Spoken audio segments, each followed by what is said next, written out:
379er. Making contact at point 003.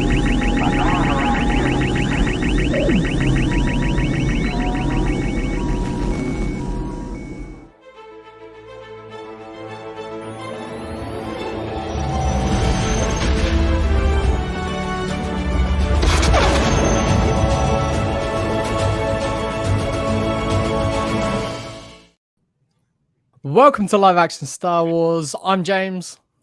I'm Ralph. And my camera looks like turd today.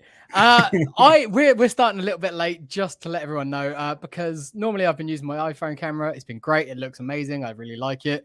Today, for whatever reason, Chrome just decided, nah, we don't like it. It was working on everything else, but it wasn't liking that. So I had to dig out this old camera, and that's why my focus will be in and out all episode.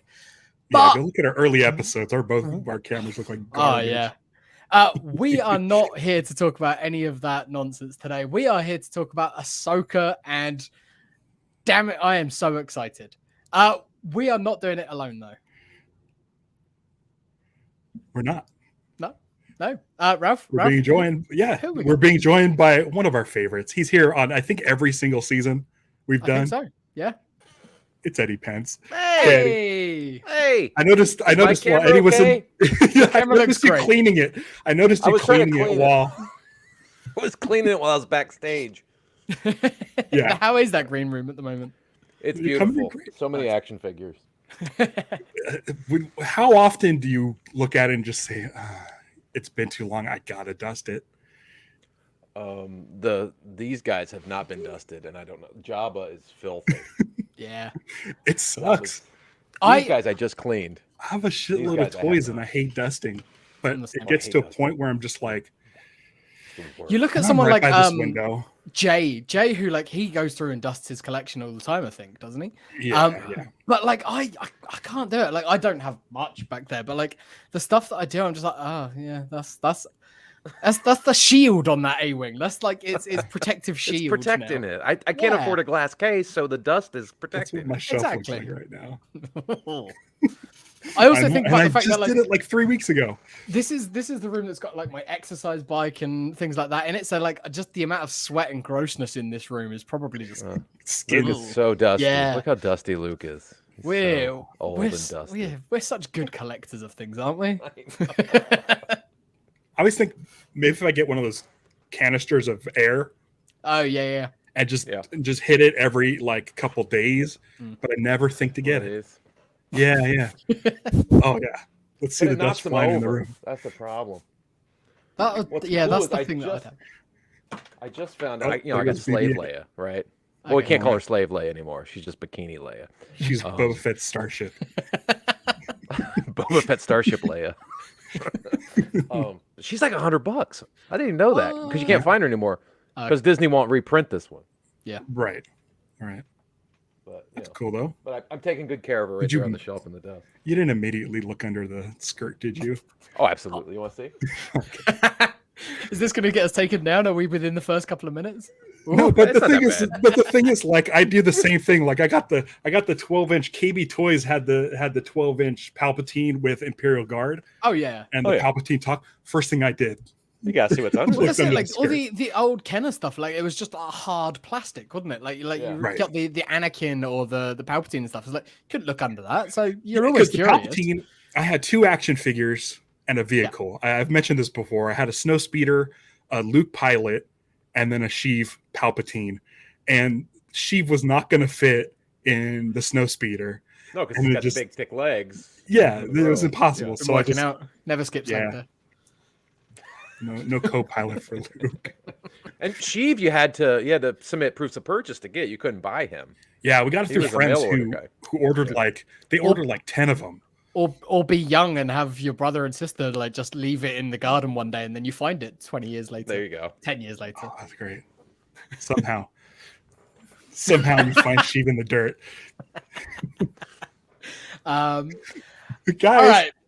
Guys, new Star Wars. Can I tell you? I don't know if this is noticeable or not, but 9 a.m. Ralph is way different than 7:30 a.m. Ralph. But also very much different than Ralph waking up at 5:30 to watch Star Wars. Ralph, they decided to drop these at 6:00 p.m. Our time. Yep. Yeah. It was Pacific. 2 a.m. for me, but that's fine because I was at work last night. Yeah. So I was up. I watched them both last night in my last like hour and a half of work. It was great. But like being able to sit down, have dinner, start kind of very fun. digesting, Yeah, it's perfect.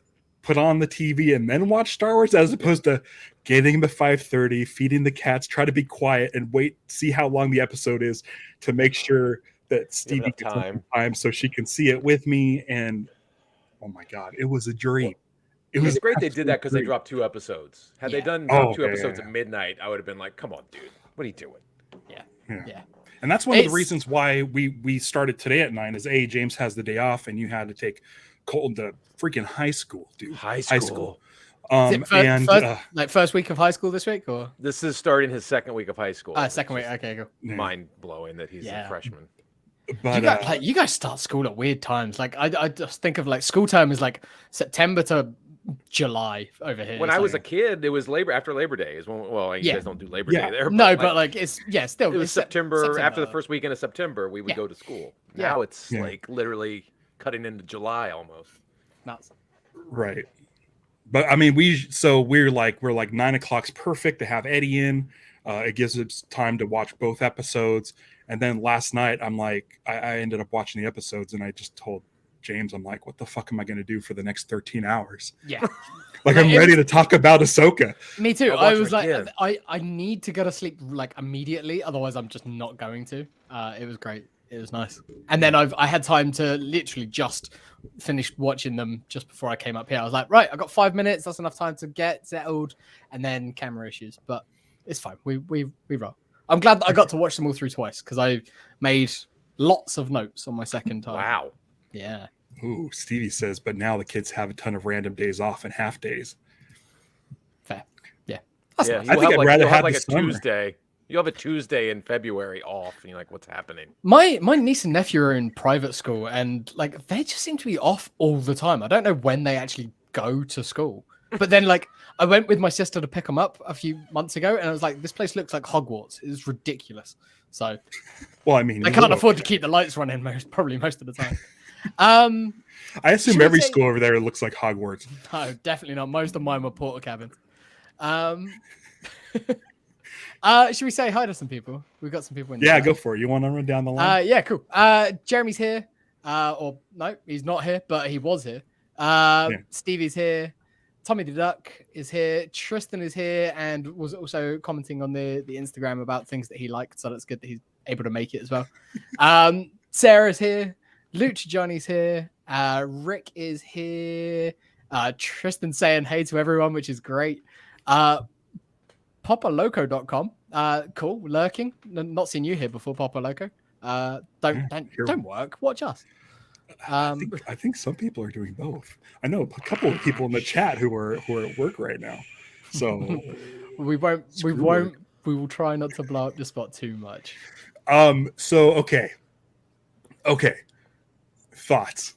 Just let's basic thoughts. Hey, Taylor's here. Thoughts. Taylor's directing a movie about Lost called Getting Lost. Go to gettinglostdoc.com and help support us through our Indiegogo. I was just talking to Eddie about that before. Yeah, it was a week. Yeah. It was a week ago when we were doing the show. You guys got that amazing donation. Since then, you're fully funded of your goal, and then you're working towards some stretch goals now. So we're working towards 108,000, which is one of the numbers from Lost. So good. Wow.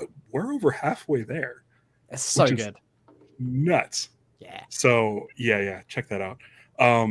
So let's start with Eddie. Eddie, your overall basic thumbs up, thumbs down on Ahsoka episode 1 and 2, or part I'm not 1 thumbs up or it's weird. I'm not thumbs up or thumbs down because I'm such a huge fan of Rebels, and there's moments of the first 2 episodes I'm like, this is just live action Rebels, and I love it.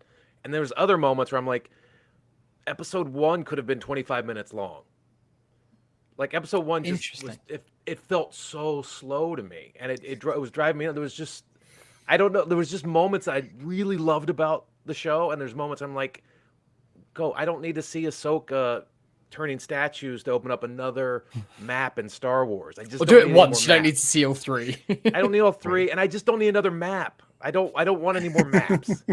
Just like let's to jump ahead to the end of episode 2 where you actually see the scene from the end of Rebels. Yeah. Right. Like I don't want to. Why'd you make me watch 2 episodes to get to that when we were already there? Right. You know what I'm saying? Like, let's just hit the ground running. I know Thrawn's coming back. Get him back, and let's go from there. So, I mean, there was moments of it. I really loved this show. And there's other moments where I'm just like, Filoni, you just get us there. Get us there. Yeah. I mean, because episode Faster, 2 more I thought intense. was, faster, more intense. Like, episode 2 I loved. Yeah. Episode 1 I was just like, this didn't need to be 57 minutes. It's a lot of Ahsoka with her arms crossed and Sabine being brooding. Like, there was just moments where I was just like, just chop this up. Move this faster. That's really interesting because on my first watch through, I think I was just so enjoying being back with these characters and going, okay, cool, right? This is how they're playing this. This is how Mary Elizabeth Winstead's playing Hera. Like, I was enjoying all of that so much that the slowness of it I didn't notice it too much. But when I was just watching it, then there were some scenes that I was like, I don't have time to do all of this, so I can skip ahead 10 seconds. Like, that's it. Just like trim it, just tighten it up just a little bit. But you do that a few times and it adds up. I was trying to watch it last night, but I didn't get into it late. My son wanted to watch it before he went to school today because he didn't want to get spoiled at school. Absolutely. So we're trying to watch. We didn't start watching until 11, and so like I really felt every scene that was dragging. I'm like, I got to get him asleep. We got to go to bed. Please speed this up. I'm like, dude, like, don't turn the third statue around. I already know what's happening. Yeah, we got it. You can shorthand that. Like, do the first one and then like cut away, cut back. Like, yeah. And my first reaction was like, how Thrawn just got lost like 5 years ago. Why is there a 1,000-year-old map buried in a temple telling us where he is? I mean, it's the dagger, isn't it? It's that whole thing. I know. It's just like I just don't need any more maps. I mean, that was my biggest point. Just like the fan justification of that, like the in-universe thing would be like, it's not a map to him, it's a map to where he went. So, but I see the criticism for sure. Yeah. I don't mind that they haven't got to Thrawn yet. I've heard this criticism a few times. Like I've actually had time to listen to a different podcast earlier on today. And I quite like that they're not just jumping in straight with Thrawn, because otherwise I feel like, and I think the intent is that might cheapen his disappearance a little bit, or it might be like, and now we're straight back, and it's like as if you went from Rebels to this, it's as if nothing ever really happened. Whereas I get that. Now I don't think we needed 2 episodes. Did you, Eddie? Did you do a rewatch of Rebels? I did. I watched I watched the rewatch of season 4, before leading up to this. Yeah. Okay. So Stevie and I did, and we finished like I think last week. But I'm kind of in the same boat as Eddie. Yeah, I think one of the things is the Rebels characters are there. Yeah. Chopper they nailed. Fuck, Chopper was just amazing. Right out of Rebels. Yeah. Right.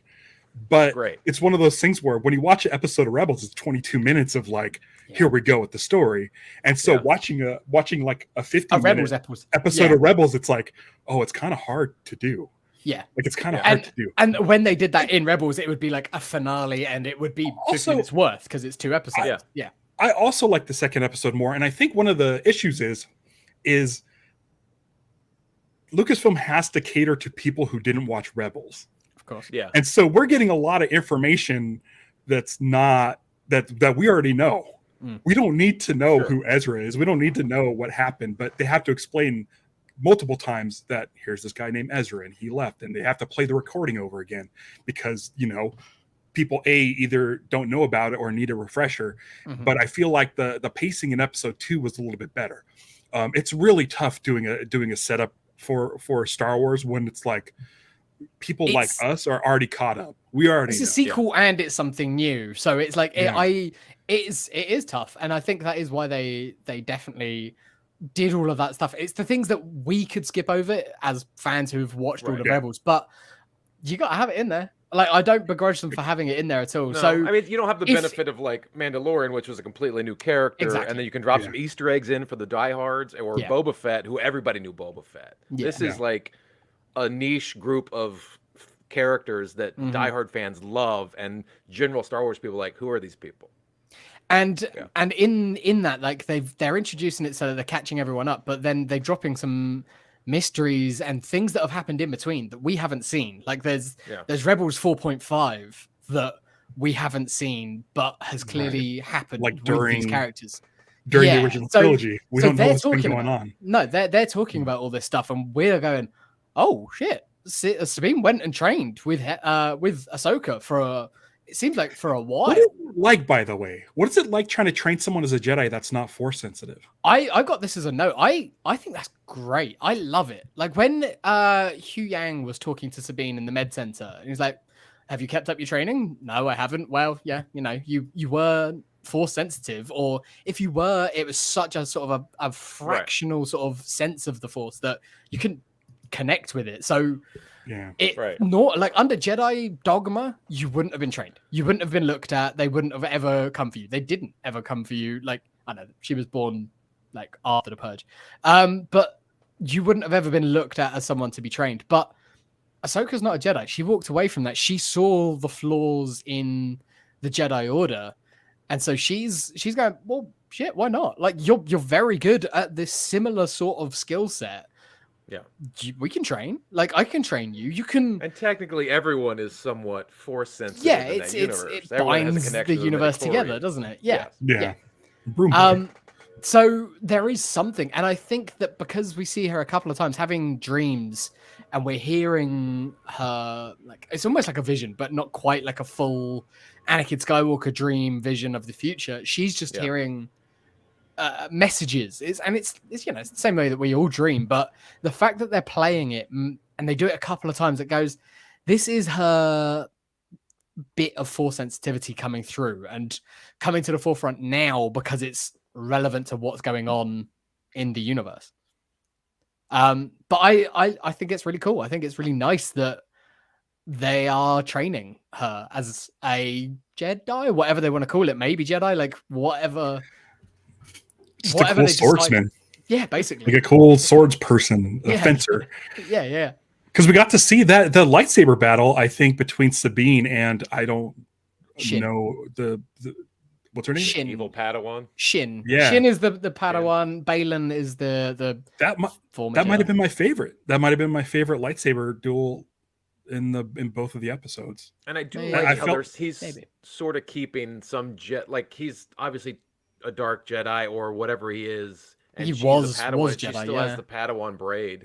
Yeah. So Like, there's little he's things training like her like in that same Jedi. Yeah. And her definitely. lightsaber is similarly built to the Padawans during the Clone Wars and stuff. Mhm. Yeah. Like And he's Hugh Yang sort of he's says, holding like, to those. I recognize this, but not that. Yeah, he's holding to those Jedi sensibilities, whereas Ahsoka, it's like a mirror of Ahsoka. Like they both left the Jedi Order, one under, probably not on purpose, like Balin left because he was forced to. So here's the thing. There's Balin, there's the Padawan, and then there's a third. Is it Ezra? I mean, The Inquisitor. Yeah. Yeah, there's that Inquisitor helmeted- who's clearly like a helmeted figure, leftover like- Inquisitor, but I don't That helmet feels like it's there for a reason. to put a It's- stuntman in the suit, like I don't know. You don't need stuntmen have faces. I don't know if you know this or not. Who was the Padawan in Clone Wars that Ahsoka that turned? Who turned? Oh, into a dark Barriss Jedi? Barriss. Barriss. Could Yeah. it be? I mean, it looks the figure looks like it's a male figure, so I don't know. Uh-huh. Yeah, But that could just be to throw everybody. Could it be her? I mean, there was a theory going around before when the first trailer dropped and we saw this Inquisitor, because the helmet is sort of similar. It's more like a live action version of the Inquisitor that we saw at the end of, I think it was season 2 of Rebels. That it's it was one of the ones on Malachor when they were all fighting. It's the one that it just like did the helicopter away, and that was the last time we ever saw it. It never came back. So, but that one did have like alien feet and hands. This one doesn't, but again, could just be an adaptation thing. Right. If it is that one, kind of interesting because they've already fought. He and Ahsoka have already fought, so could be, or it could just be an Inquisitor. Tristan says the Inquisitor isn't Ezra. They reckon more Knights of Ren. Knight of Ren is similar. Ezra can sort be of a helmet. Knight of Ren. It would be interesting to start That's the thing. introducing Knights of We Ren. haven't seen what's under the helmet. Yeah. No, It we could be haven't. literally anybody. What if it's Ben Solo? What if it's a young Ben Solo? Where are we at in the timeline? It's too He young. would only be like Yeah, 5 or 6 years old. Yeah. Right. Not quite. This is like, I mean, this is like 5 or 6 years later. Adam feel Driver's there's tall, gotta but I be a don't know if he is reveal. that tall at that age. I feel like there's got to be a reveal, right? It feels like a reveal. I don't think so. I think it's going to be more of a henchman who goes out mid-season. Okay. I personally, I don't know. I hope it's a reveal. I feel like it, because none of the trailers showed this third person hanging out with him, and then this third person kind of unceremoniously is just hanging out with him on that planet in the fog, and I'm like, I'm starting to question who this guy is. And they're not telling us who this guy is, and they're really pushing him off to the, like, he's just over here. Don't worry about him. He looked and was moving like he was in Tron Legacy, so I was enjoying It was that. I kept calling. I only refer to him as Rinsler. Yeah. I What enjoyed that. What if it's Bruce Boxleitner? There you go. That's the reveal. I'd be into it. Holy shit! Star Killer. Tron crossover. Oh, I mean, yeah, like a new like canon version of that, and then we get to see what's his name, Under the Mask. Oh, not doing the fighting, but yeah, he'd be cool. He's got a lot of connections to the Filoniverse, so yeah. Speaking all of the Filoniverse, can I say the most excited I was to see a character on screen was Ryder. Clancy Brown reprising his role. Clancy Brown all over Star Wars TV. Like he's been in animated, he's been an Alien, he's been himself. Like he's nailing it. And yeah, Ryder, and there was also Jai Kell, who's the kid that Ezra rescues out of the Imperial Academy, and then it shows up at the end. Was Dante Basco in the animated stuff? The voice was Dante Basco. I think Dante Basco is probably a little bit too old to play the character in live action now. But yeah, he was Rufio and Hook. And Prince Zuko in Avatar. He's a little bit older, but I don't know. Like it would have been nice to see him. But the kid who was playing him was just in Platonic. So I recognized him from that. It was good fun. Now, do you think at some BBC point we're going to see Hera and Janen's kid? Oh yeah, Jason. I think so, just because there was like the Lego minifigure reveal of him, but but Lego like just throwing shit in there just because they can sell more toys. Speaking of Lego, can I just bring it up? There was this. I sent this to James. There was this like 1 minute long video that they posted on like Star Wars YouTube channel where it's Dave Filoni looking at all the Ahsoka merch for the first time, and Jon Favreau's there, just kind of mocking Dave Filoni, like just like, you're loving this, aren't you? You're such so Dave Filoni grabs the Ghost Lego and pulls the Phantom out of the back and looks at Filoni's like, you probably didn't even know you did this, right? Which led me to believe two things. Either we're not going to see the Ghost this season, or Dave Filoni has no idea what's like, he's not really running the show at all. And he has no idea that the Phantom and the Ghost are like can separate out. But you mean Favreau? Favreau? Yeah. Favreau's not. Yeah, Favreau's not. I don't think Favreau's got anything to do with the show other than his name on the credits. Which is fine for this show. I don't have any problems with Favreau, but like I don't think he needs to be involved in this show. This is Filoni's love child. 100%. This is like the thank you for your service. I mean, he's got his movie coming. Like, but I was really hoping that we'd see the Ghost, and we haven't. And after seeing that clip online, I was like, oh, I wonder if we won't see the Ghost. I think it's in the trailer. I'm pretty sure it's in the trailer. I think you see like wasn't there a shot of the Ghost cockpit? I think I'm imagining that. No, there is like because there's the two seats and stuff. I'm sure that it's in the trailer somewhere. Are we going to get the Ghost crew back together? Zeb's got to come back at some point, right? They got to. I didn't see him in anything. I hope so, but the only reason why else would they put him in Mandalorian? Just to explain why he's not with them in this. Yeah, but I mean, there has to be a shot. CGI character. They've built the model. The model exists. Like, and I don't think Steve Bloom would ever complain about coming back to do the voice. But like, so here's what I'm thinking. This is what I'm thinking. We're gonna get the next episode. They're off to go find Ezra, and I think the only way they're going to be able to do that is with the crew of the Ghost. They need to be the ones to go in and find Ezra. Get a Captain Rex in there. Get Tamara Morrison to play Captain Rex. I was talking to Tristan about this the other day. I was like, I don't think it will happen. I don't think it will happen. But what if? What if we got Tim as Rex? I think we have to see Captain Rex. I don't think you can do a live action Rebels without seeing. You guys are setting yourself up for so much disappointment. Like I'm like normally the big optimist of this like show. There's got to be surprises. There's got to be stuff like, oh my god, I didn't see that coming. Because here's the thing. Filoni didn't think there was going to be more of this. He said, but the time was right. Like the time they were able to do it. You got to reach out to all the main players. You got to. Like, this is his big chance to do it. Unless he knows he's going to get into Ahsoka season 2 or make a Rebel series for the movie. Like, well, he's building everything up to this Heir to the Empire film. Exactly. So you got to get everybody, all the chess pieces in place. We know where Mando's hanging out with Grogu on a farm somewhere. And we Boba know Fett that is on Mos Eisley. They've replaced a bigot with Zeb in the Rangers of the New Republic. So, you know, that's that's a win. Like, so this is what I think. Listen, here's the thing. Dave Filoni is not going to have a ghost cockpit set and not get all those people in there. Oh, there's no way. I just don't know if it will happen in this show. It's got to. It's got to. Oh, Ralph, I feel so sorry for you. I know I'm setting myself up for disappointment. But we've seen all of the Ghost crew with the exception of Kanan in live action. We've now seen everybody in live action.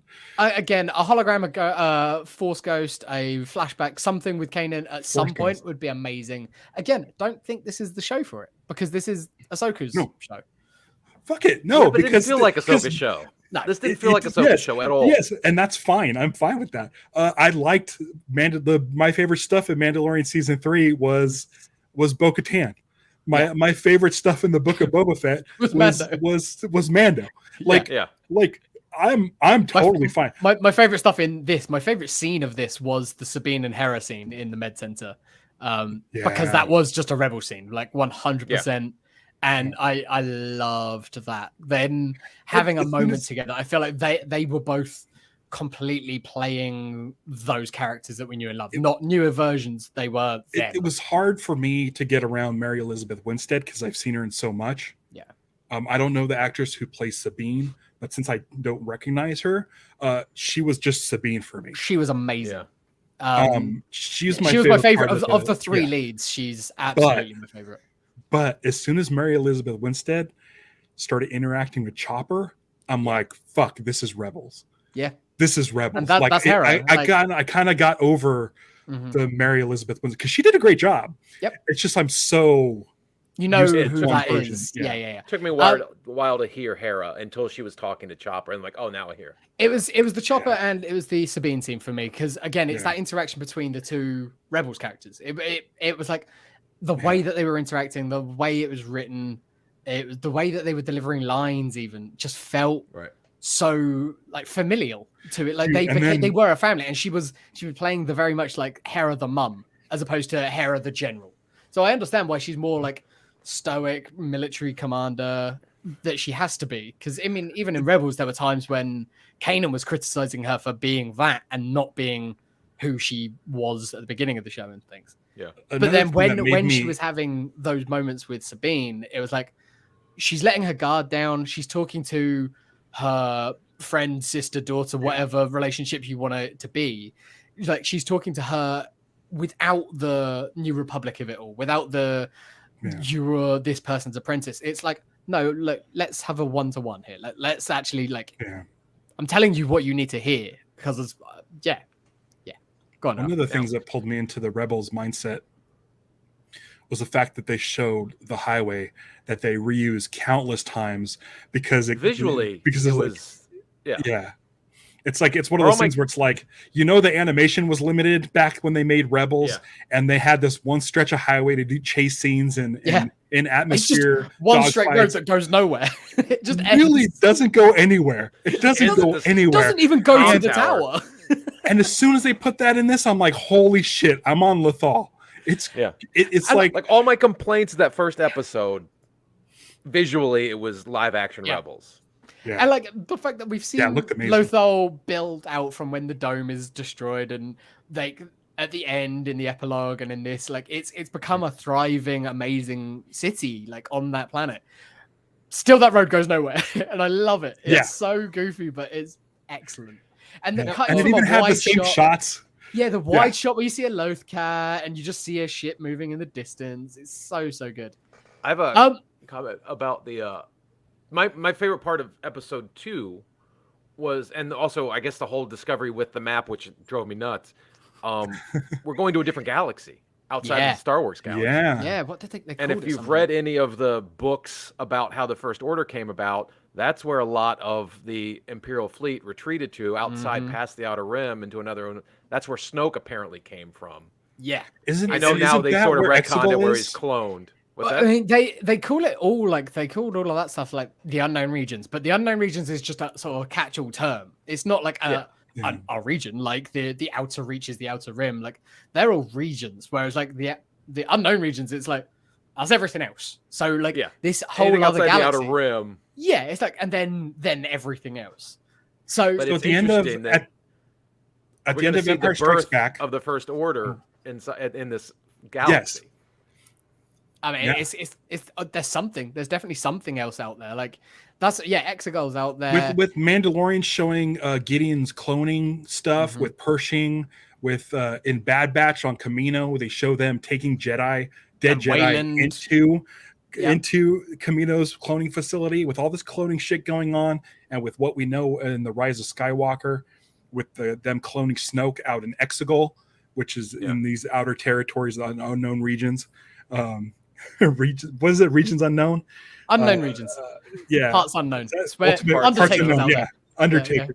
But it's starting to tie this. It's starting to really bridge this shit together, which I love. And I know, like, the reason the whole Sith Wayfinder exists in Rise of Skywalker is because you can't just hyperspace through the unknown regions because they're unknown. You'll bounce too close to a supernova and that'll get yourself injured real quick. So it's like, I love, because I like Rise of Skywalker. Yeah, the map and the dagger and we're a bit much, but the thing is, it's like okay, let's start literally bridging the gap from Rise of Skywalker and the original trilogy. Ezra bridging the gap.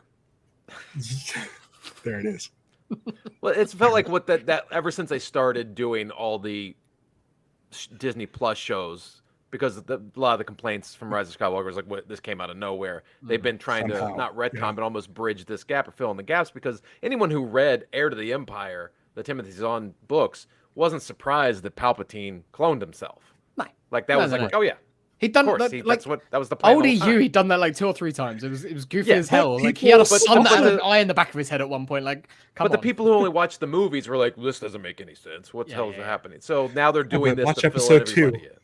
Like episode 2 is important. They're making it. All of this shit that Disney's doing is making episode 2 like way more important than. I mean, it's what the Clone Wars did. The Clone Wars made the prequels good. The Disney Plus shows are making the sequels. Like it's. I mean, it's what the franchise has done from the beginning. Like it's ever since like freaking Splinter of the Mind's Eye came out, they've been expanding on stuff like with other media. It just happens that the other media that we're getting now is really high quality TV shows, live action TV shows. Yeah. I watched a video a couple days ago, and it was like 148 hours of Ahsoka storyline. The Screen Rant one that you sent me, the Screen Crush. So it's 29 minutes explaining. I'm like, I'll watch this, get a refresher, and I forget how much Star Wars story is out there, and not even just the books. They explain the books, they explain the Clone Wars and Rebels, and I'm just like watching this, and I'm like, this is a lot of information I know. And I can't believe like anyone jumping into this series and just being like, yeah, I've seen all the live action shows and I've seen the movies. It's a lot, man. Which is the challenge for this show. Yeah. That's the challenge for this show, is to appease the diehards that pay attention to everything. Yeah. And then the casual fan that's just like, I watch the movies, I watch Mando, but I don't know what else is happening. Do you remember the beginning of, I think it was the Obi-Wan series, where they did like a previously on Obi-Wan, and it was like episode 1, 2, and 3 stuff? Yeah. Like, do you think they should have done that with this and just like mixed in cartoon things and live action stuff? I think that's the only reason that they didn't, and that's why this show has an opening crawl. It's the first one of the shows to have a crawl, which and it was like in the Han Solo style, but down in red. Like, but it did scroll up. It reminded me of scrolled. Blade Runner. Yeah, it was kind of Blade Runner. I liked it. I thought it was really good. I really, really liked it, and it was more dense than one of the movie ones. Like the movie ones are very sparse in their information. This had to drop a lot more. It wasn't sticking to the same format. But it's still the three paragraph structure. But they still capitalize the nouns, and then they have the 4 dots at the end. Anyone who follows me on social media, anytime I do was that ellipses, the 3 dots. Yeah. Anytime I do that, I always add a 4th one. And no one's ever called me out on being wrong, because I think 4 means something different. But I only do it because of Star Wars. Anytime you see 4 dots, it's only because of Star Wars. I really like that, and I think that gave enough of a background information, like a drop to launch you into where it is. Again, it's hard to know because pretty much everyone that we talk to are going to be people that know this stuff inside and out. But because I don't know what a Night Sister is that hasn't watched Clone Wars or Rebels. But they say like Night Sisters from thousands of years ago. And it's like that's all you need. That's all you need. Yeah, right. And she says she's a survivor. Again, it's there if you know it, great. If you don't, doesn't matter. Doesn't it's just someone else who can do some stuff. It just looks green this time. Like, I like that when they do that. It doesn't matter, but it's cool that it's there for us. Yeah. What else have I got? So we talked about the Inquisitor, or whoever that is, whatever that is. Rinsler. Yeah, Rinsler. Let's call him Rinsler for now. He does have a name. It begins with an M. I didn't write it down. Merrick, or we mentioned Mary briefly. There you go. He had a little lamb.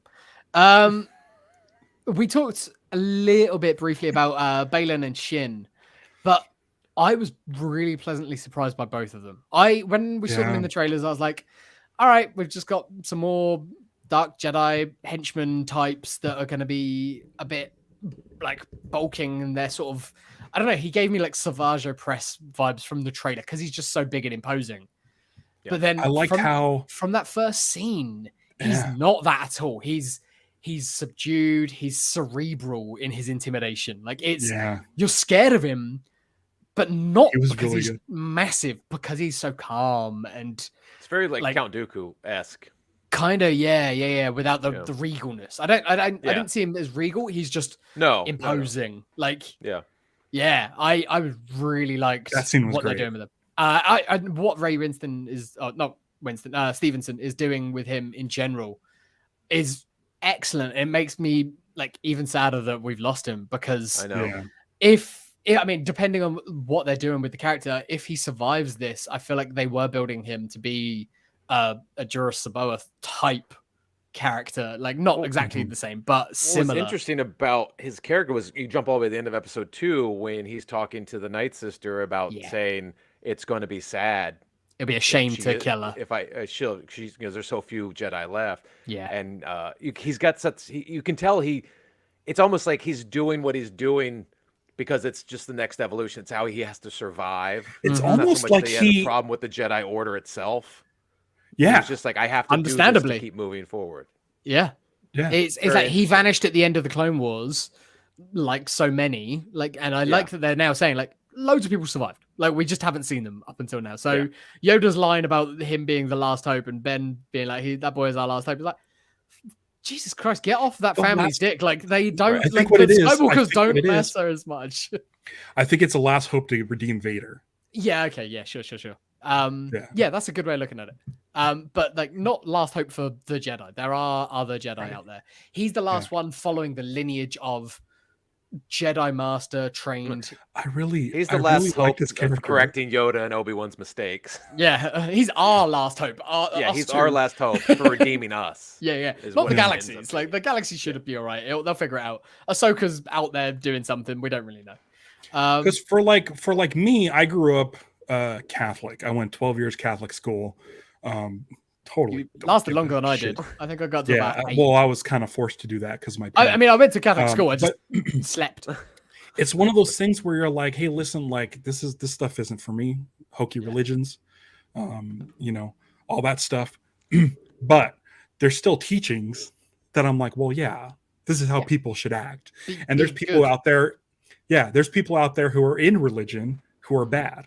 And from Balin's point of view, what he sees is what the Emperor says, that the Jedi are bad, they did this, and he probably bought into a little bit. He's like, you know what? Screw the Jedi. He's clearly familiar with Ahsoka and how she was treated and how she left the order. So he has some sort of respect, but it's one of those things where he probably still latches onto the good stuff from the Jedi teaching, but wants nothing to do with the organization. Yeah. And so I found his character similar to incredibly Ahsoka, refreshing. very similar to Ahsoka. Like, Right. I'm going to take what's good, but I'm not a Jedi. Like, yeah. Right. And to prove I'm not a Jedi, I'm going to have a red lightsaber. And for her to prove she's not a Jedi, she has white lightsabers. But I like that fact that where he's like, almost feels like. His isn't even red though. It's like an orange. I like It's it. like an orange. Yeah. Yeah. Orange. Yeah. It's not quite. But I really Which like means this he hasn't character. fully turned, because the way they've It's the bleeding of it, and it's the bleeding with your anger and all that stuff. Uh-huh. So maybe he hasn't fully embraced the dark side to know. make a red lightsaber. It's leaning that way, sure, but it's leaning. not. Yeah. I like it. I like good. it. It's I think subtle. he's. They don't I need think to he's explain it. They don't need to. fascinating. No. Yeah. I think he's a really fascinating character. I think he's a good villain if he even is a villain. I mean, I know he killed those people on that thing, but I mean, Jedi killed all kinds of people that didn't agree with their point of view. Yep. So it's like, where do you draw the line? Also, I found it interesting that he's one of like 2 male characters in this show so far. Yeah. You barely get a glimpse of Ezra. David Chopper? Tennant, you have. Yeah. Maybe Chopper, but he's like one of like, you have like Ryder and you have like, and him are like main characters in the show. And it's crazy that I'm sitting here watching it, and you never see like a council of all women. And here we have Sabine, Ahsoka, and Hera, Great. having this meeting, and it doesn't occur to you like, or it doesn't occur to me. Like, I'm like, wow, they really like, it's really crazy how Star Wars, the original Star Wars, there was 2 women characters. There's Aunt Beru and Leia. And then, like, Is this Han the gets first sisters. Star Wars that passes the Bechdel test? Or are they Maybe. always talking about a man? Is that because like that's part of it? That's isn't it? part of it, because I think Leia and Rey talk about either Han Solo, Luke, or Kylo Ren. But I mean, we got a live action all female lightsaber duel. Yeah. We've never seen that before. It's great. Definitely. It's so good. And they're both good. They're both competent. Like, I like that Sabine was doing the best that she could, but she's not trained. She's not a Force user, but she's a great fighter. She's my favorite. She's my favorite in this by far. Yeah, same. She's excellent, and yeah, that actress is Like, just perfect casting. Perfect. I think so. Like I'm still getting a little bit used to Mary Elizabeth Winstead. I love her, but it's a little tough to get around. And then Rosario Dawson, still you have that kind of. I'm still like I don't feel like it's the same character as Ashley Eckstein's. She's playing it maybe a little too stoic. Oh, I think to that's think the character though. Yeah, It's a very arms crossed, walking around thinking Yeah. a lot. Which there's been moments where she was Ahsoka, and there's other moments you see where that it's just- smile. You see the Yeah. smile creeping when she is playing with her like stones. Like you Which see is what her. made everyone fall in love with Ahsoka in Clone Wars. But I mean, she was different in Rebels than she was in Clone Wars. You could tell She was been more through stoic a there, lot. but that's it. She's seen a lot, and she's seen more. She's failed. She's tried to train someone and failed. So when we saw her in Mando, she didn't want to train Grogu. She didn't want anything to do with that. Even when she's talking to Luke, she's more reserved. She's more separating herself. Again, I think that's because Luke's doing the Jedi thing.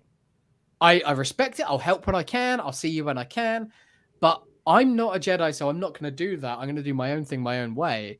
And so she says when Hera's talking to her, and she says, I bet your master was hard on you, or you made it hard for your master. That was great. The music drops, they get the close up, and then you sort of see Hera put it together. She's like, oh fuck. I shouldn't have said that. Maybe don't invoke that guy to her.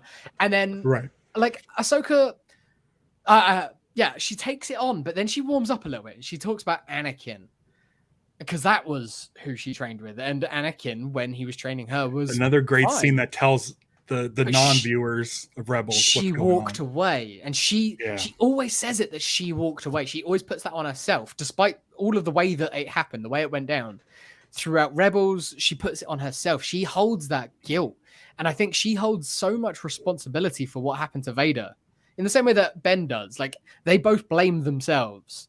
They feel responsible for what happened.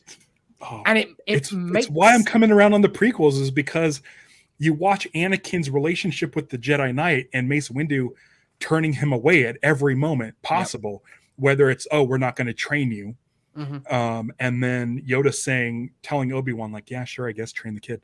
And then him saying, you're on the council, but not a Jedi Knight. Like, and then with the inclusion of Ahsoka in the Clone Wars and what he saw the Jedi Knight do to her, it's part of his story. It's part of his sort of separation with the Jedi.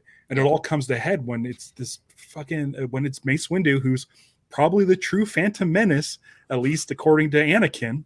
Yeah. Versus a guy who's been a father figure for him. Yeah, absolutely. Manipulative as fuck, but like, he has treated him well. Like, So, and just before that, I did a rewatch of the last arc of Clone Wars last night before Ahsoka, so I wanted to watch some really good Ahsoka Star Wars. And Tommy the Duck did the same thing. Amazing. We were watching it probably at the same time. And that scenes at the beginning of that, when Anakin's there and he's so excited to have Ahsoka back, and then they're pulled into episode 3, like, immediately. Yeah. And he's pulled away from her again. And it's like, what if? Basically, just what if they'd said, screw Mandalore, come with us to Coruscant and help us fight that battle? I don't think Ahsoka would have wanted to do it, but if she had, maybe things would have been very different. And she thinks the same thing. She feels that guilt, and she's put that pressure on herself. And so to then have tried to train Sabine, failed, I think that's why we're getting the stoicism out of her, because she's closing herself off. She's doesn't want to warm up to anyone, because she feels like she's a failure. The way the Obi-Wan series gave us that final thing where Obi-Wan realized that he didn't fail Anakin, because Anakin says, or Vader says, I killed Anakin, you didn't. Yeah. You had that final scene, that last episode, where it finally lifts that weight off of Obi-Wan. He can become Ben Kenobi and eventually train Luke. Are we going to see that moment with Ahsoka where she either talks to Anakin's Force Ghost or has some sort of moment of realization, like, I didn't fail it so bad. Anakin. I want to see it so bad. I think a reckoning with Anakin, and now redeemed Ghost Anakin, maybe. Like, that would be amazing. I'd love that. And we know he's in the show, right? We know he's in the show. They've said that they've said that Hayden Christensen filmed some stuff for this. Yeah. So we're gonna see that resolution in her character. I hope so. Finally be able to let that go of, like, I didn't fail Anakin. I want to see Force Ghost Anakin. I want to see him with his hair and his outfit from the Clone Wars series. Like, I want to see Hayden Christensen in the actual outfit. What, with the armor bits, or the black armor bits? Yeah. Appear to her the way she remembered. And like, if it's going to be like a visiony thing, like, and she's doing it in a dream, have her like in her like almost Jedi Knight sort of outfit as well, so that she's pulled into her at that stage of her life and him at that stage. Like, do it. I'd be way into it. I have this feeling, as far as Ahsoka arc goes, that by the time we get to the Heir of the Empire, that Ahsoka has gone and back to embrace the Jedi ways, but the good side of it. Likely. I mean, the Jedi will have changed. It will have all changed. I could see her sacrificing herself at the end of that movie. I want to see her and Balin.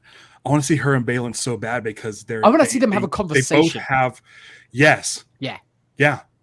Not a fight. I don't care about a No. fight really, but like a conversation between the two of them as two people who seemingly both left the Order. One maybe But still ran have at some the sort end, of fondness or have some sort of recognition. want. There's a line from him in the to be trailer back. where he's talking about Anakin, and he says like he knew of at least Anakin because everyone knows Anakin because he was like the strongest one at the time. Yeah. But yeah, I think it's coming. I think it might be coming next week. I hope so. I'm Which is excited really exciting. because the setup at the end of this episode where it's Sabine and Ahsoka in the ship and her calling her master or Padawan or whatever. And just sort of, and then going into hyperspace, this sort of promise of what's to come of we get to see them. Like, I like that we missed all of the time of training. Mm-hmm.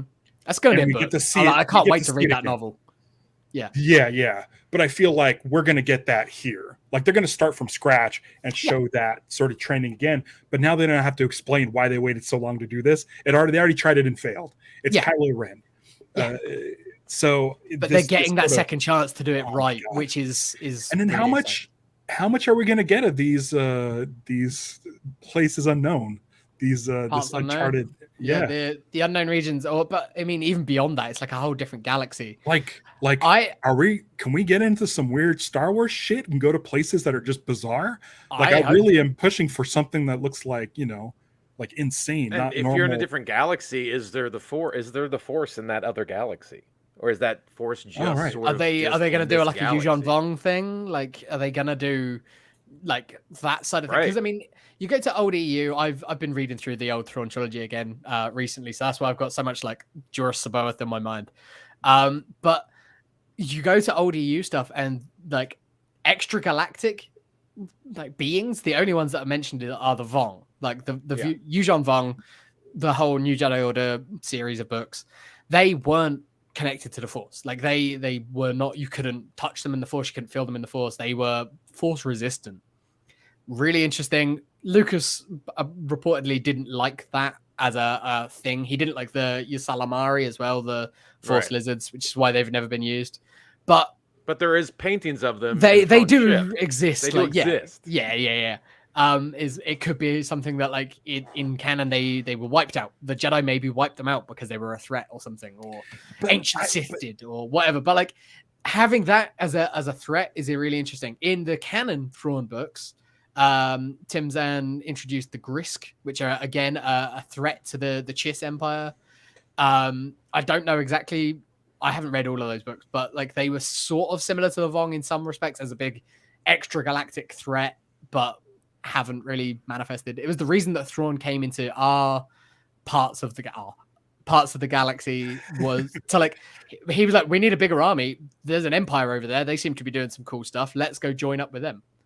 So he was trying to basically connect the Chiss side of things with the empire to fight this. Well, that's threat. what Palpatine was attempting to do, was to protect the galaxy from this incoming threat outside of the galaxy. Yeah. It was that's why he was trying to outbound pull flight, power. wasn't it? Yeah. So, like, I mean, are we going? Is that the direction of Star Wars now? Is that what the new Rey movie is going to be about? The one that takes place after Rise of Skywalker? Like, are we going that way? Maybe. It'd be cool. It'd be really interesting if they did. They could set things up between the Heir to the Empire movie and then the Rey movie. And it's like, because that way it keeps the Skywalker saga as a family block of films. Right. But then all of this other stuff is still going on. You don't necessarily need them as the focus, which is what they've said. And is this Stargate thing going to come into play? Because it was huge in the last season of Rebels. The World Between Worlds. I don't think we're getting World Between Worlds. I really, really don't. The shots that we saw in the trailer are definitely like that map that Morgan pulls up with her Night Sister stuff. I don't think we're going to get it. That big ring. But maybe she finds that. Maybe that she goes back in time to talk to Anakin. Maybe that's the Anakin we see. She does say that Thrawn's talking to me through space and time. It just seems like such a big thing to be dropped in Rebels and then just wiped away and gone and never happened. Because it is Filoni's thing, and this is Filoni's thing. Yeah. Yeah, I know how Ralph feels about the World Between Worlds, so I'm not a huge fan. no. Again, if it's done well, I'm fine with it, but I don't think they're gonna do it in this personally. I don't want any time altering. I don't want any altering of time. They don't But alter time. I mean, I don't any conversation with Ahsoka and Hayden Christensen, like however you get there, I'm fine with. So if they go that route, I'm fine with it.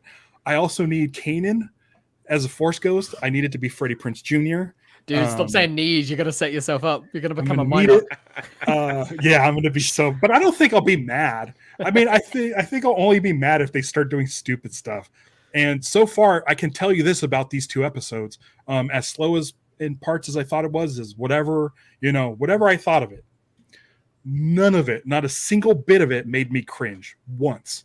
Nice. I did not cringe at all. And for Star Wars, that's pretty good because there's stuff in Mandalorian and in Book of Boba Fett and in Obi-Wan where I'm just like, oh boy, like little Princess Leia getting chased by those guys and the bad guys getting hit by the tree branch and getting knocked down, and you're just like silent film. Like there's just something. It seems like there's always something in Star Wars across the board since 1977 that's cringy. And I think maybe not the original Star Wars, but yeah, there might be some stuff in there, like Tashi Station to pick up some power converters, like the whiny breath. But there's cringy stuff in Star Wars. There's cringy stuff in the Disney era and the prequels and stuff like that. Jar Jar doesn't need to smell a fart, but in this, there's nothing really that was cringy. Tommy the Duck mentions the Lothcat. I thought the Lothcat looked cool. So good. Like yeah, I think there was times when that was definitely a practical puppet. I think I loved that they had source music.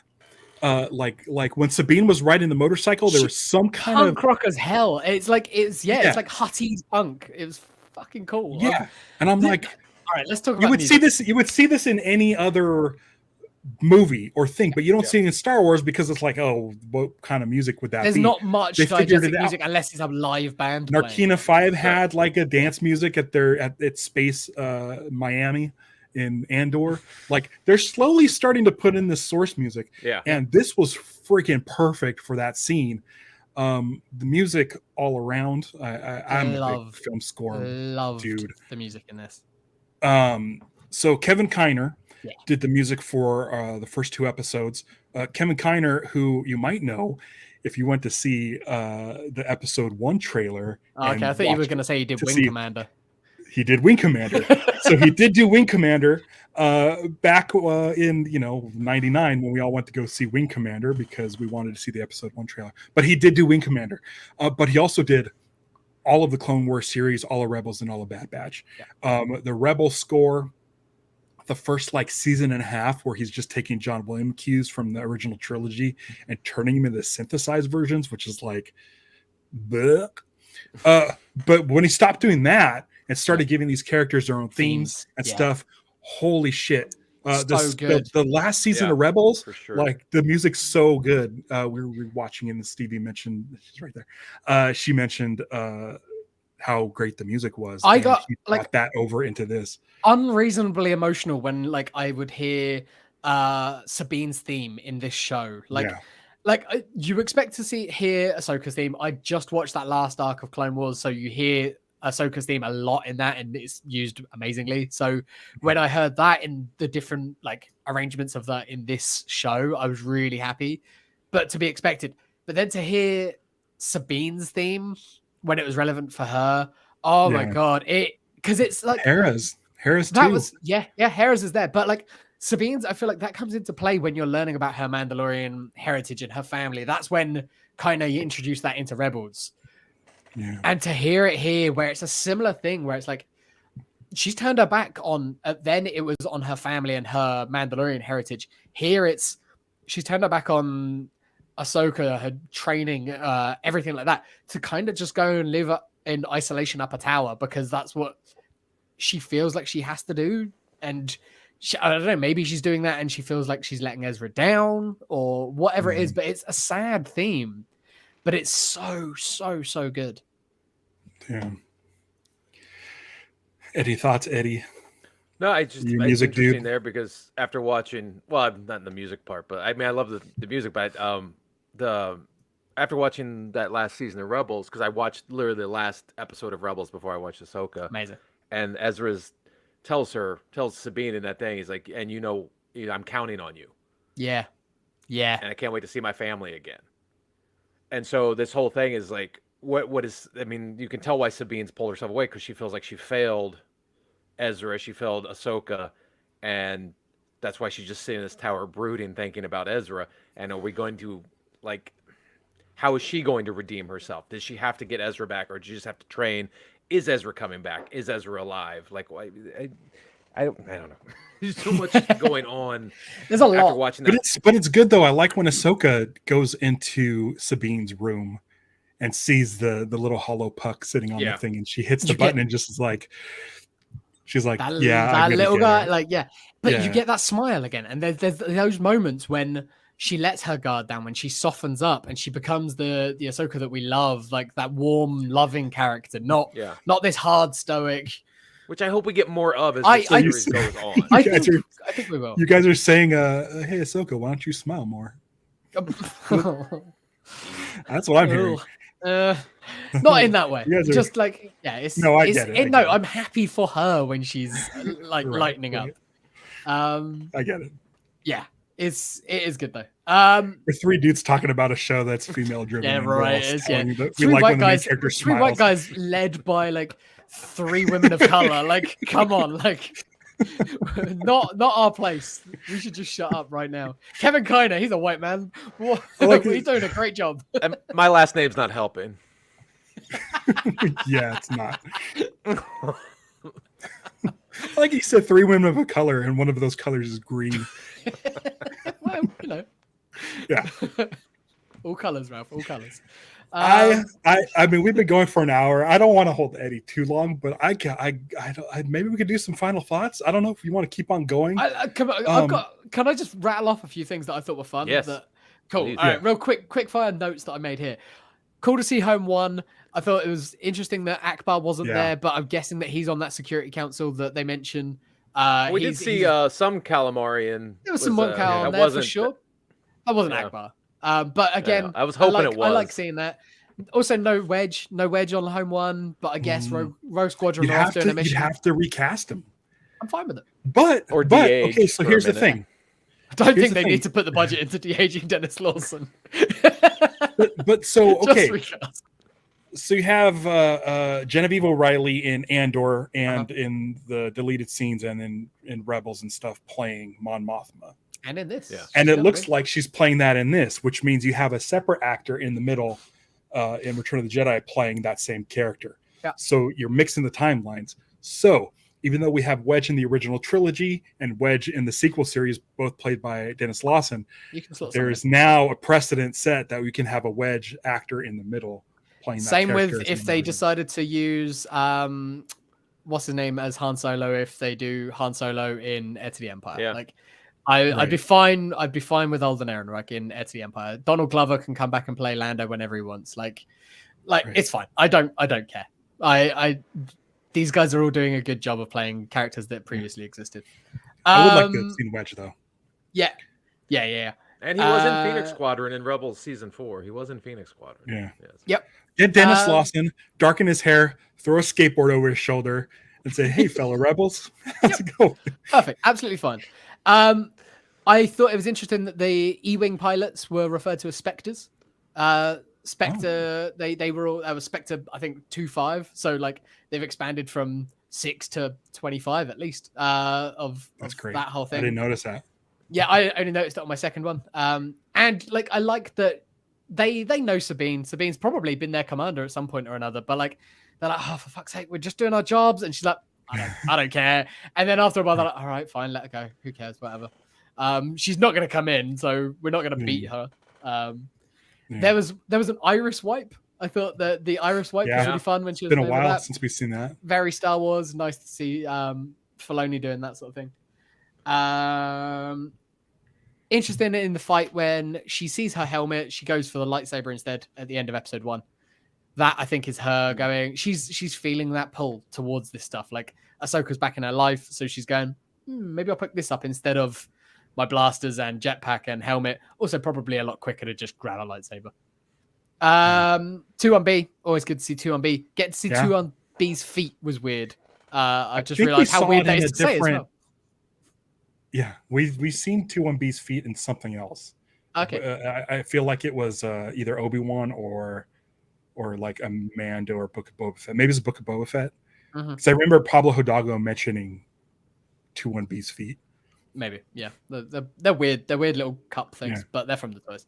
My friend Tom would be mad if I didn't mention or at least ask, was that AP5 when they were on Corellia? The Death Star droid with the manifest and everything. Like, was that AP5? I didn't see him later on the Phantom, so if it was, did they just leave him on Corellia? It would make sense, but it didn't sound like him. He didn't speak, or wouldn't see him speak. No, but it also tracked with Solo when Solo runs into one of those guys who's kind of acting as a gate guard. Yeah. I love the droid. I love the red droid with the sort of the black mouthpiece. That was kind of like ratting out the guys. yeah. And like, since we're talking about Corellia just for a moment, like the whole idea of like, I mean, this was also addressed in I think the Aftermath series, or no, Bloodline, when Leia, when it comes out that Leia, it discovered that Vader is Leia's father, and that sort of ruins her politically as being a political person. That you realize there's so many remnants of people still loyal to the Empire that are embedded in the New Republic, and they're just sort of waiting or trying to relaunch the Empire within the New Republic. And it's interesting to finally see that in this series of like, why are these people loyal to the Empire? Well, it's about greed, not about politics. Yeah, and it's like whatever's best for business. Yeah. James will probably mention this. I could mention it for him, but James loves Corellia. I do. It's one of his favorite places. It is. When it came to the Han Solo film, they shot Corellia at some dockyards that he can see from his window. Yep. They shot like some of the overhead plate stuff. Like they shot some stuff at a power station just down the road that has now been demolished. But they shot some of the chase through there, and then when they were doing like the overhead sweep shots and stuff, they got some of the plates. So it's literally just some cranes and stuff. So you live in Corellia, is what that's my thing. Yeah. And it's always been my favorite planet from old EU and things because of Wedge and all of that stuff. So the fact that it's shot there, I don't know, I love it. And so when they said they're going to Corellia, I was like, holy shit, they're doing it. I didn't want to get my hopes up from the trailers, but because you speculated, we speculated it might be Corellia in the trailer. There's nothing wrong with speculating and wanting things, James. Nope. You can want things. You can want things. You just can't need them, Ralph. No, I need Mara Jade and I need Luke. We maybe. I mean, that was really cool. Him now. The one thing when they were on Corellia, it was the one obvious volume shot for me of the whole show. I thought the show looked great in general. Yeah, there was one really obvious volume shot when they were on the transport. Yeah. As they were going through, like, I was just like, yeah, that looks like a volume shot, but it would have looked like a green screen shot before that. So it doesn't matter. Like, it's just a new version of that. So they're not going to build a fucking starship dockyard to do that one scene in. So whatever, I can get over it. Yeah. I like the different holograms on that big ship at the end. Like the way that the holograms came down, it was like a green thing instead of the blue light from like it's a very Night Sister-ish. Yeah, it felt like Night Sister magic, but that whole cockpit like command room looked different, and I liked the differentness of it. I don't know if it's Night Sister-y or if it's this extra galactic thing. But the design of that ring was a hyperspace ring, right? Like that looked like one of the it looked like a hyperspace ring, and they're getting ready to go to the they're just going to take that to this other place. What's funny is I think that the Ghost crew are just going to latch onto some Purrgil and just ride them over there. So yeah, you were mentioning that it looked like something else. It didn't look like something out of Star Wars. I think the opening shots of this show looked like Star Trek, and the people talking on the bridge reminded me of Star Trek. And I kind of like that Dave Filoni's like, with all these Star Trek shows coming out now and Star Trek being a big thing and Strange New Worlds and all this stuff, I think it's funny that Filoni brings in sort of this Jedi Knight to come in and just level Wipe the the Star floor Trek with people. There was an arrogance. There was an arrogance about that captain. He's Yeah. like, I'm gonna call their bluff. Like, I don't buy it. And it's like, this is the arrogance that a victor has. Like, this guy probably was at the Battle of Yeah. Endor, won. And he's like, Yeah. I can do anything. We won. The New Republic is come on. It's the same arrogance that the Empire had and led to their downfall. The New Republic now has and will lead to their downfall. And you saw some of that in with that one scene in that one episode of Mandalorian 3, the amnesty scene, where you saw a lot of just like turning a blind eye and just not paying attention to what's really happening. Yeah. And then again, like you mentioned it, it was in one of the other books, Bloodline, I think it was, where you hear about the fact that Mon Mothma she's disarming all of this. I think that's a little bit later. Yeah. I think that's probably going to be after the Heir to the Empire stuff. But I think she's sick in Bloodline too. She's on her way out, which is sad. But one of her big things take over because she's politically dead. Yeah, that's the whole backbone of it. Is basically who's going to be the new chancellor. But yeah, she's like disarmed like 90% of the New Republic military by that point, and it's like, hopefully that's after the Thrawn conflict, because otherwise they're going to be seriously depleted by the time he comes around, and he's just going to wipe the floor with them. But again, that all just leads into and sets up the rise of the First Order and why the First Order is able to do what they do. Yeah. Why Leia needs a resistance. And is there going to be, like, just thinking ahead, is there going to be a remnant, imperial remnant and sort of a First Order clash? Maybe. For power. Maybe. Because the First Order seems, as much as it's like the Empire, it doesn't seem like it's Thrawn's Empire. The First Order seems like something different. Yeah, totally. Right. And there are members of that, like, Pride who were from that old Empire. Yeah. Like Admiral Sloane from the that was run by books. Palpatine. Yeah, Thrawn seems to be like, he wants the power. Yeah. And Balin wants power. Like he says, like when Shin's like, what happens when we find Thrawn? Because I don't think they're too bothered about that side of things. I don't think they care about the Empire. But he says power. And that's, again, it's very Jorah Sabaoth. But Sabaoth wanted the kids because he wanted to train new Jedi. Balin already has someone that he's training. It'll be a shame to kill more, but he still wants that power that Sabaoth wanted. So I feel like they're going that way with him. So he could be. And does Thrawn bring something back from this other galaxy, much like his lizard guys that don't? The force repellent. Yeah. So because that way he can protect himself and take over the Empire. That could be without the threats of their. That could be really, really interesting. Yeah, yeah. I like. That's his power grab. I don't know.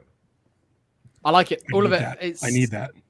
If it doesn't happen, it's trash. It's a waste of time. I mean, maybe Balin at some point, maybe at the end of this series or somewhere else, tries to take out Thrawn once he sees his power, and Thrawn's like, "You can't touch me. I got Force lizards." And then we see the true power of Thrawn, and that goes into Heir to the Empire. Yeah, yeah. And that's the whole thing of like, how do Ahsoka and anyone who's still a Jedi beat Thrawn, who is basically a Force repellent. I don't know. That'd be cool. Yeah, I don't know. There's so many options set up in these episodes. I get what you were saying about it feeling like dragged out, but it makes that epilogue at the end of Rebels. You realize that it's like, oh, that's a beginning and an end. There is actually all of this stuff that happened. A lot happened between that. I just was like, I probably did myself a detriment by watching Rebels right before I watched Ahsoka because I was ready to go. Yeah. And I'm like, oh, now I got to go back to the beginning and sit for a second. And like that last season, Rebels is just like, you can't stop watching. It's just the story is amazing. And that's what I'm used to with the 22-minute episodes of Rebels. Yeah. And it plays to the humor of the show. 28-minute episodes of Mando as well. Like they're short. Where like a 57-minute live action Rebels, it nullifies a lot of the humor and the banter between the characters, what you're so used to with the Rebels. It's just hard to get that with the pacing. I feel like they're building. I feel like they're winding up. It was like everyone's split and everyone is at different places. Yeah. Whereas now, as they start to come back together, as we get more and more of them coming back together, as like the Ghost crew puts the pieces back together, it's gonna start to feel more like that because then they realize that they're so much better together. They're better than the sum of their parts. More maps. It's just no more maps. You can't do any more maps. I think they need one more map scene because then the good guys can follow them and then that's it. Then no more maps. Tired of maps. Well, the good guys tracked him to the hyperspace engine to where they need to go, and they'll probably be able to do some sort of tracking, not hyperspace tracking, but see the that's it. I just need to grab hold of a Purgil tentacle and just ride that all the way. It's gonna happen. You did see saw them on their map. On the map. I'm hoping Ahsoka's ship isn't able to go that far of a distance, and they'll need a different ship, and that ship is the Ghost. Yeah, because we know the Ghost can handle it. Good stuff. I like Star Wars. It's great. It's nice whenever we get a new show, even however we feel about the show by the end of the season, like or afterwards. Like Mando season 3 was fine. Like but it was I always just say, fine. no matter what the show, I'm a Star Wars mark, so whatever it is, give me more. I'll find flaws in it, but there's also things I love about it. So that's why I'm a Star Wars. Even the worst Star Wars, I'll find stuff that I love about. Like, and the biggest flaw of this show, animated droids until I can't breathe because it's Star Wars. The biggest flaw for this show is there's too much. There's too much Star Wars.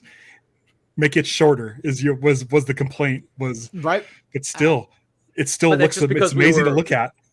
Because we knew what's going on and we didn't need to. They were spoon feeding it to a lot of people who didn't know what Rebels was, I think. And we just want to devour it. We want like small bites. We want everything right now, but it'll get there. I really enjoyed it. Regardless of how I thought it took like a little bit longer to get things, it was amazing to look at. Like the stuff I was looking at, I was like, oh, this is live action Rebels. It's a real nice looking show. Yep. I think of the Disney Plus series, this might be one of the better looking ones. Andor, looked amazing, but this one didn't feel like volume after volume after volume.